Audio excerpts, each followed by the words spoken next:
je n'en suis pas capable. Dieu dit, je suis capable. 2 Corinthiens 9, 8, vous dites, cela n'en vaut pas la peine.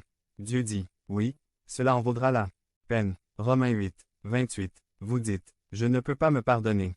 Dieu dit, je vous pardonne. Jean 1, 9, vous dites, je n'ai rien. Dieu dit, je fournirai tout ce dont vous avez besoin.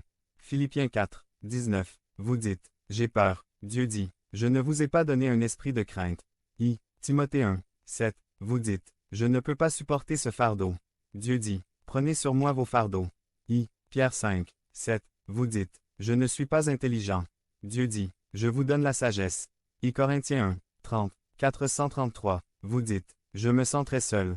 Dieu dit, je ne te quitterai jamais, ni ne t'abandonnerai. Accent aigu B. 13, 5, conclusion, ce n'est pas le pouvoir de la pensée positive, ce ne sont pas les bonnes pensées qui changeront votre vie. La puissance de Dieu changera votre vie.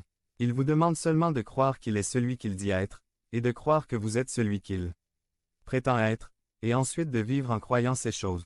Quand tout le monde dit, cela ne peut pas être fait, Dieu répond, oui, cela peut être fait. Devenez membre de la chaîne et soyez un instrument de la parole de Dieu. Ne manquez pas cette opportunité d'avoir un impact sur des vies. Cliquez maintenant sur le lien dans la description et aidez-nous à diffuser la parole de Dieu. Miracle au milieu de la crise par le révérend Drive. Peter Ramos. Résumé. Dieu accomplit encore des miracles. Texte. 1 Roi 17, 8 à 24. Introduction. Que Dieu soit un Dieu de miracles, cela ne fait aucun doute. La Bible est pleine de miracles que Dieu a accomplis. Exemple de miracle. Une plante brûlant dans le feu et ne se consumant pas. La séparation des eaux de la mer Rouge. L'arrêt du Jourdain. La croissance des vêtements et des chaussures du peuple d'Israël dans le désert. L'arrêt du soleil et de la lune pendant presque un jour. La marche sur les eaux de Jésus et Pierre. Parler au vent et le faire obéir. La résurrection d'un mort pendant 4 jours. Dieu est le même. Miracle au milieu de la crise. Critique des situations 1 Roi 17. 17 à 17 après ces choses. Il arriva que le fils de la maîtresse de la maison tomba malade. Et la maladie était si grave qu'il ne lui restait plus de souffle. Ils avaient traversé une grande sécheresse famine B. Maintenant, c'est la maladie qui arrive à la maison C. Au début, elle est tombée malade, mais cela a empiré jusqu'à la mort parfois les crises s'aggravent. Remarque, c'était son fils unique, sa compagnie et son confort au veuvage, et au milieu d'une provision miraculeuse et en s'occupant du prophète de Dieu, elle vit cette situation. Il y a des moments où vous obéissez à Dieu. Des crises vous arrivent. La crise ne devrait jamais être considérée comme la conséquence de la désobéissance. La crise est une opportunité pour Dieu de montrer sa gloire. 2. Sentiments affectés.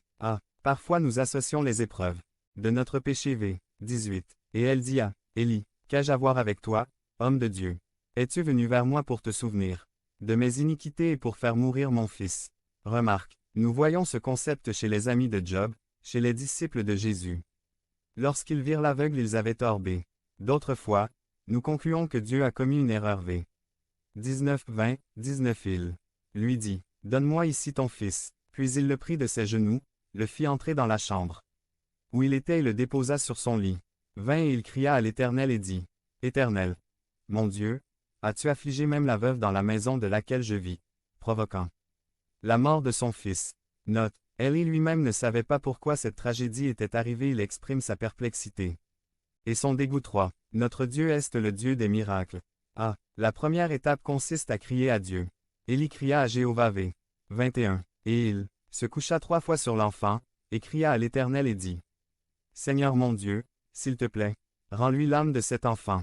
B. Il est essentiel de croire et de savoir que Dieu entend nos prières. V. 22. Et le Seigneur entendit la voix d'Élie, et l'âme de l'enfant lui revint, et il reprit vie. Note, Élie était un homme sujet à des passions semblables aux nôtres, et il priait avec ferveur pour qu'il ne pleuve pas et il ne pleuvait pas. C. Le lieu secret précède la bénédiction publique volume 23, de la chambre d'Élie. À la maison de la veuve. Élie prit alors l'enfant, le conduisit de la chambre à la maison et le donna à sa mère, et Élie lui dit, vois, ton fils vit. D. Les miracles témoignent de la grandeur de notre Dieu. V. 24 Alors, la femme dit à Élie, maintenant, je sais que tu es un homme de Dieu, et que la parole du Seigneur est vraie dans ta bouche. Remarque, toute cette citif. Votre vie sera pure et vous serez prêts à ce que le Maître vous utilise pour toute bonne œuvre. Dieu veut vous utiliser, Mais si vous ne savez pas que vous êtes spécial, si vous ne le savez pas et que vous agissez comme si vous étiez différent, comment peut-il?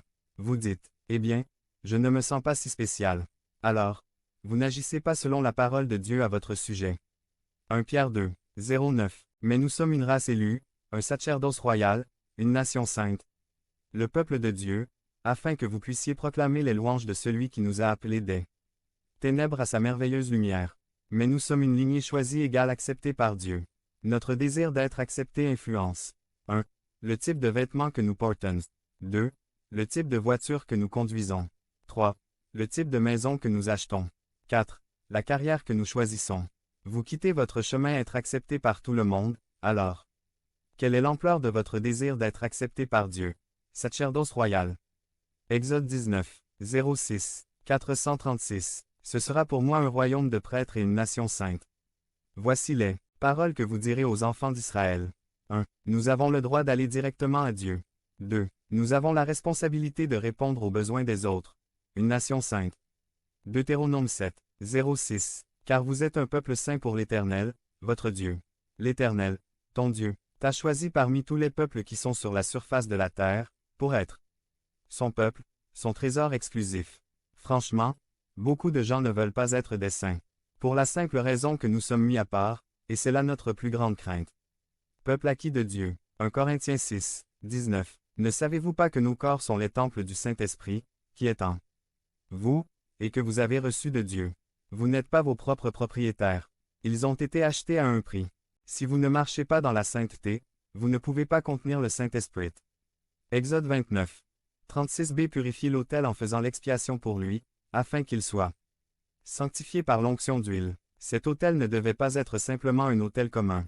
Cet autel existait dans un but précis et ce but était de faire des offrandes à Dieu. Aucune autre utilisation de cet autel n'était permise, puisque cet autel avait été réservé à cet effet. Nous ne sommes pas comme les gens ordinaires. Que faites-vous pour rester dans ce à quoi Dieu vous a appelé? Désagrégé. Faites-vous des sacrifices quotidiennement sur l'autel? Tu veux dire, tu vas devant Dieu tous les jours. Assurez-vous d'être rogné d'huile. Cela signifie-t-il que vous gardez ce que vous faites, ce que vous choisissez, en vous séparant de ce que les autres ont choisi? Ou faites-vous les choses simplement parce que c'est ainsi que tout le monde semble les faire? 437. Quand je suis revenu à Clarksville, je savais que c'était pour prendre soin de nos parents âgés. Eh bien, c'est juste une bonne chose à faire pour quelqu'un. Prendre soin de ses parents est ce que font beaucoup de personnes réfléchies. Point. Mais j'ai prié, j'ai jeûné, même si je savais que c'était Dieu. Parce que je voulais m'assurer que ce que nous allions faire était différent de quiconque pourrait le faire. Parce que c'était gentil et réfléchi. Je voulais qu'il reçoive l'onction, la bénédiction, la confirmation de Dieu. Et en conséquence, ce dans lequel nous avons conclu a apporté une faveur incroyable. Les gens ne pouvaient s'empêcher de voir la grâce dans nos vies. Nous ne pouvions pas arrêter de le voir. Tu ne crois pas qu'on en parle? Avec tout le monde, ils étaient étonnés de voir à quel point nos vies étaient bénies. Lorsque nous choisissons de marcher dans la sainteté, les gens voudront avoir ce que nous avons. Point. Quand j'étais pasteur adolescent, j'avais une faveur incroyable auprès de ces adolescents. Point. Qu'est-ce qui pourrait pousser un adolescent à considérer un homme de plus de 50 ans comme quelqu'un qui est un bon père? En fait, ils m'ont écouté. Ils voulaient être proches de moi. Pareil avec Barb maintenant au lycée où elle est enseignante. Les enfants tranchent autour d'eux. Il y a une onction sur votre travail. Jésus a dit dans Luc 4, 18. Point. L'Esprit du Seigneur est sur moi, parce